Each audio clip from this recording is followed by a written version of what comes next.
안녕하세요. 여러분 만나서 반갑습니다. 저는 국제업무리노업인의 건설업 총괄팀장 이무영이라고 합니다. 저번 시간에 이어서 오늘도 커뮤니티에서 올려진 질문들을 종합해가지고 공유하면 좋을 내용들을 여러분들께 가지고 왔습니다. 자, 그러면 본론으로 들어갈게요. 이번 시간에는 건강연금 시간이 될 것 같아요. 너무 많이 그동안 했기 때문에 간단한 질문들만 제가 요약해서 여러분들께 좀 설명드리도록 하겠습니다. 첫 번째 질문입니다. 두 개 현장에서 일용직이 근무했을 경우라고 되어 있네요. 두 현장 다 개시 신고는 되어 있어서 따로 신고합니다. 한 회사에서 A 현장에서 첫 달 근무하신 분이 다음 달은 B 현장. 이렇게 했을 때 이분이 가입 대상이 되냐는 건데, 이걸 여러분들께 좀 이해하기 쉽게 설명드리자면 1월달이 있고 2월달이 있고 3월달, 4월달이 있으면 1월달에 A 현장, 2월달에 B 현장, 3월달에 A 현장, 4월달에 이제 B 현장, 요런 뜻이에요. 이랬을 때 우리가 건강연금에 대한 가입 조건에 대해 전제는 뭡니까? 2달 연속 근로자고 한 달 이상 근로자라는 거잖아요. 그래서 한 달 이상이 안 되니 가입 대상이 아니지 않나요? 라는 질문인데, 맞습니다. 이렇게 되면 가입 대상이 아닌데, 여기서 제가 여러분들께 말씀드리고 싶은 거, 실제로 근무하셨다라고 하면 어떤 경우가 되냐면 A, B, A, B가 아니고 A, B, C, D가 돼야 되겠죠. 각각 다른 현장에서 매달 공기 자체가 짧은 거죠. 이 사람이 맡은 그 직군 자체가 짧아서 계속 짧은 일만 하고 여러 현장을 돌아다닌다라고 하면 사실관계 여부가 조금 더 객관적으로 보여질 수도 있는데, 여기 보시게 되면 A 현장을 쭉 일하게 돼요. 그리고 B 현장도 쭉 공기가 계속 갑니다. 근데 사람만 A, B, A, B, A, B 왔다 갔다 해요. 그러면 제가 항상 여러분들께 말씀드리는 거, 건강보험국민연금공단도 조사 담당자가 어쨌든 사람이죠. 사람이에요. 이 사람도 의심을 할 수 있는 여지가 있기 때문에, 만약에 연금 담당자가 근로자분의 핸드폰 기지국 사용 이력까지 조회해서 이상이 없다라고 한다면 가입 안 해도 된다. 결론만 말씀드리면 이게 사실이라고 한다면 가입 대상이 아니다. 자, 두 번째, 일용직과 프리랜서의 차이라고 되어 있는데요. 제목하고 내용이 좀 틀려서 여러분들께 좀 말씀드릴게요. 방금 전 연금공단에서 전화가 왔어요. 2021년 1분기부터는 1개월 미만의 공사 현장은 공사 현장 일용직으로 보지 않고 본사 일용직으로 편입해서 보겠다. 이거는 당연한 거죠. 여태까지 건강보험공단에서도 뭐라고 됐냐면 1개월 미만의 공사 현장은 건강연금 현장 성립신고를 해주지 않으니 현장 근로자로 보기 어렵다라는 거. 즉 사후정산 제도, 우리가 발주처에 4대 보험료 사용자 부담금을 청구하는 걸 사후정산 제도라고 하는데, 이 제도권 안에 들어가 있다고 보기 힘들다, 본사 근로자로 보는 게 맞다라고 하는 해석과 국민연금이 자기네들도 그렇게 하겠다. 그래서 2020년까지는 현장이 한 달 미만이더라도 근로내역 신고나 이런 것들을 통해서 현장별로 8일 미만이면 인정을 해줬는데 인정 안 해주겠다라고 하는 부분이에요. 그래서 고민이, 그렇다면 프리랜서와 일용직의 차이는 뭘까요? 이 내용하고 이 내용하고는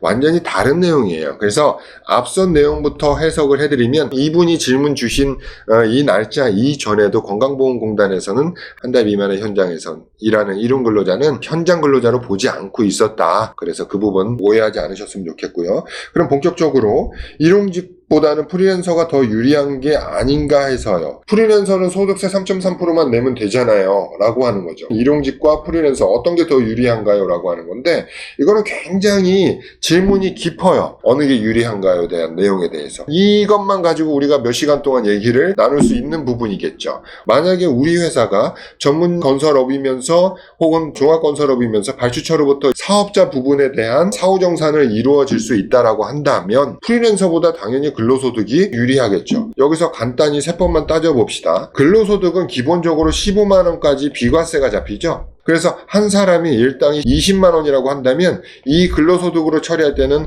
5만 원에 대한 가끔세집에서 세금만 내면 돼요. 근데 프리랜서로 신고한다라고 하면 20만 원 전체에 대해서 3.3% 세금이 부과가 되는 거죠. 그럼 세금적인 면에서도 프리랜서가 상당히 불리하죠. 자, 그러면 건강연금에 대해서 살펴볼게요. 건강연금은 근로자와 사업주가 각각 보수총액 한 10% 정도씩, 정확히 10%는 아니지만 이해하기 쉽게 10% 정도씩 부담해야 된다라고 한다면, 이 근로자 10% 부담금은 근로자가 떼는 거고요. 사업주가 부담해야 될 10%는 우리가 먼저 내지만 발주처로부터 청구해서 돌려받을 수 있는 금액이니까 결론적으로 우리 건설사의 사업자 부담금은 0원이 되는 건데, 3.3%는 물론 안 뛰긴 하는데 숨은 게 있죠. 만약에 3.3%가 영원히 우리가 조사가 나와도 걸리지 않는다라는 보장이 있으면 이렇게 가도 무방하겠지만, 지금 시대가 바뀌었기 때문에 안 걸린다라고 보장할 수 없기 때문에 이것도 안전한 방법은 아니라서 위험도가 높다. 그 이유는 뭐냐면, 우리가 건강보험 국민연금 가입 기준이 첫 번째 어떤 것이 있죠? 한 달 이상인 근로자. 이게 대전제 조건입니다. 두 번째, 한 달 이상 중에 한 달 이상이라고 하면 뭐 2달이라고 얘기할 수도 있겠죠. 8일 이상인 근로자. 그리고 and 220만 원 이상 소득이 발생한 근로자가 가입 대상이 되는 거예요. 그러면 여태까지 3.3% 프리랜서가 4대 보험을 가입 안 하는 이유는 한 달 이상을 체킹할 수 없기 때문에 그랬어요. 왜 그랬을까요? 뭐 작년까지 우리가 3.3%를 신고할 때는 반기 신고였어요. 즉 매달 신고가 아니기 때문에 3.3%이 프리랜서가 몇 월 달에 어떤 특정한 달에 일했는지를 확인할 수가 없기 때문에 2달 연속으로 일했는지 안 했는지를 알 수가 없었기 때문에 좀 안전한 면이 있었죠. 그리고 두 번째, 8일 이상이라는 기준이 있었는데 프리랜서는 신고할 때 이름과 주민등록번호와 금액만 들어가지 날짜가 들어가지 않아요. 며칠 일했는지를 확인할 수 없기 때문에 가입 대상자인지 아닌지를 판단할 수 없다라는 거죠. 근데 1월 1일부로 220만 원 이상인 근로자들은 모두 다 가입하는 걸로 바뀌었죠. 프리랜서는 한 달 이상도 이제 확인할 수가 있겠고 220만 원인지 아닌지도 금액이 들어갔기 때문에 이제 확인할 수 있다라는 뜻입니다.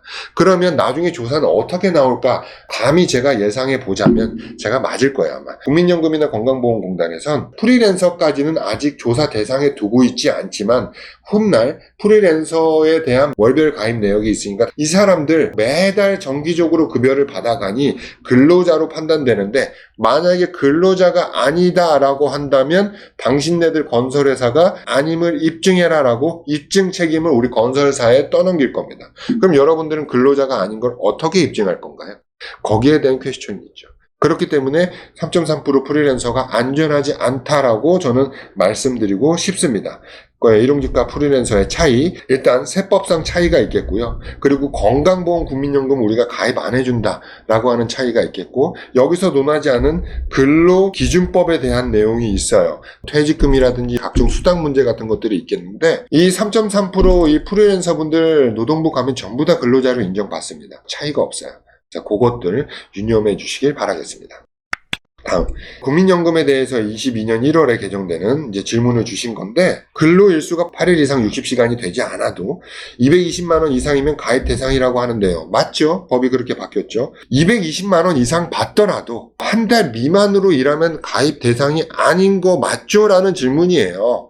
그래서 여기 답변을 제가 달아드린 걸 밑에 첨부를 했는데, 제외되는 사람, 일용 근로자나 1개월 미만의 기간을 정하여 근로하는 사람은 제외다. 그러니 일용 근로자로서 1개월 미만의 근로를 제공하면 4대 보험 가입 대상자가 아니다라고 이해하시면 돼요.